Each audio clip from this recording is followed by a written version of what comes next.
Hello!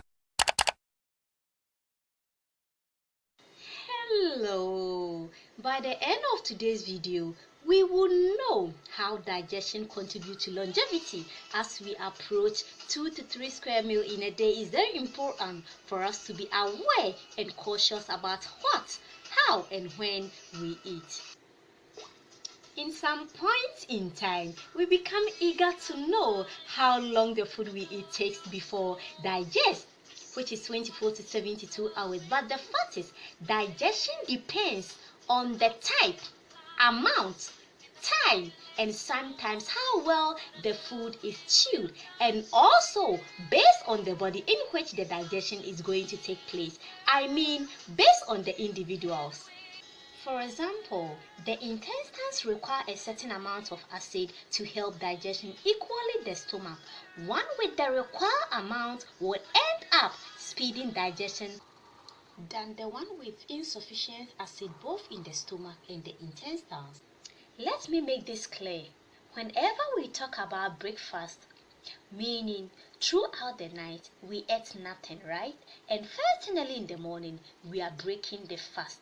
Whenever we mention breakfast, all what comes in mind is the different varieties: bread, fried eggs, sandwich, bacon, cereals, and all of that.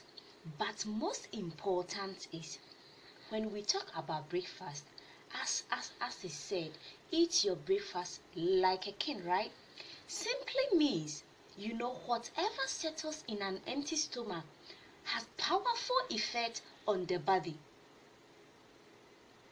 So eating your breakfast like a king, most important to have in mind is breakfast should be something that will sustain you till lunch and also be able to digest within the hours.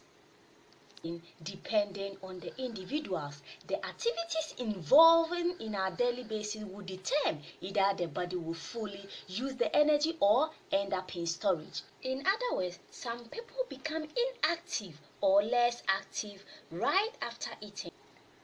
But the worst thing one can do to harm the body is to eat unhealthy breakfast. It will be beneficial to the body to continue with the fast than to eat unhealthy breakfast, as we have in mind how powerful effect breakfast has on the human body. In this regard, how do we digest food before lunch and dinner? At this point in time, first question in mind is, what are the activities involved after eating? This is where the amount of food we eat comes in, which makes it important for us to eat in portions. For example, two same blenders, one with minimum or small portion of fruits and the other with maximum level of fruits. Definitely the one with small portion of fruits will blend faster than the other with maximum level of fruits. On the other hand, the type of food you eat will determine also. My vocational teacher taught me this in primary school, but it's a fact that boiled food digests faster than fried food because of the oil or fat in it. For example, fruits and vegetables digest faster than fish and meat. So basically, breakfast should be something that takes few hours to digest, maximum of 3 to 4 hours before noon. On the other hand, lunch should be something heavy you eat in the day. As it said, you eat your lunch like a prince. By 5 to 6 p.m., you are done with your dinner, which depends on the individuals once again. For example, one can finish dinner by 6 p.m. and can still go to bed with it. Me, for example, I can't.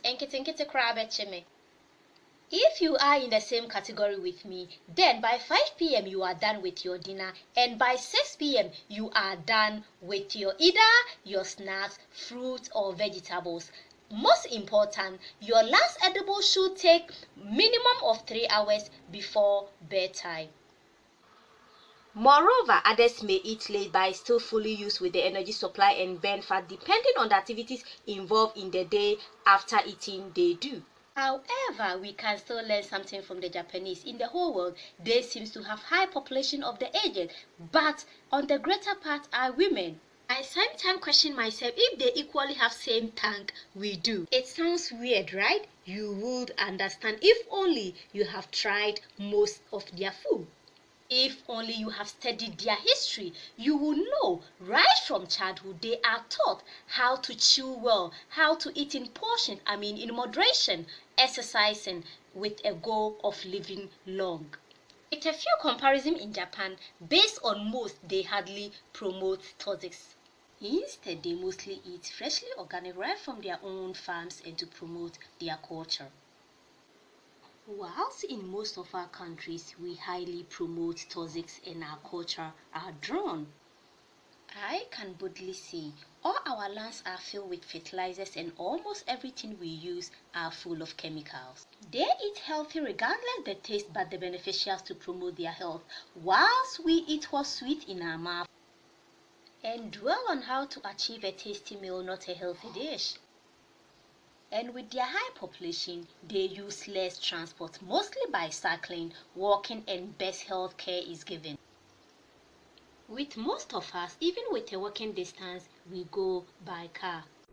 And also, the body is almost similarly works like ruminants. For example, rumination is an essential part of how good digest. That's called chewing. But in humans, the acid and the enzymes helps with digestion. That's when glucose is absorbed and released into the bloodstream.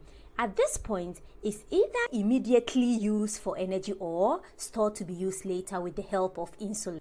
Having this question in mind, why would the body immediately use for energy or end up in stored and to be used later? Simply because the body does not need that much. In ruminants, they eat and cold chew again, right? This brings another question in mind. Let's assume the body released for energy and the rest has been stored to be used later. My question is, meaning the body is having enough to be used later, right? What happens if we keep piling up with food, especially with snacks, which is one of the most silent killer people don't even draw attention to?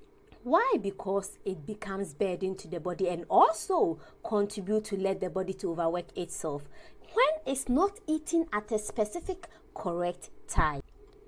3 healthy motives behind snacks. 1 is to support satisfaction after your meal or to prevent overeating your meal and also to sustain in a short period before your meal.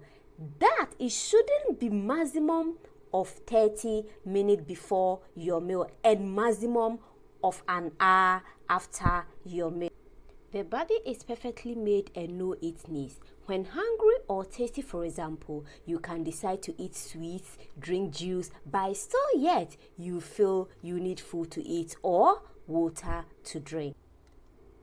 Midwife walks in and asks a nursing mom when last you fed your baby, because minutes and hours of digestion best timing after your last consumption. And that's why when fasting is perfectly done, it contributes to good health. Japanese might eat lot instantly, but remember, in portions of healthy source of different varieties, which contributes to balanced diet. Bringing an end to today's video, our main points are eating healthy, exercising, the activities involved in our daily basis, the amount of food we eat, the time we eat, the type of food we eat, how well we chew, and also making sure our body is balanced. Thank you so much. Thank you for watching, and don't forget to subscribe to our channel for any further uploads.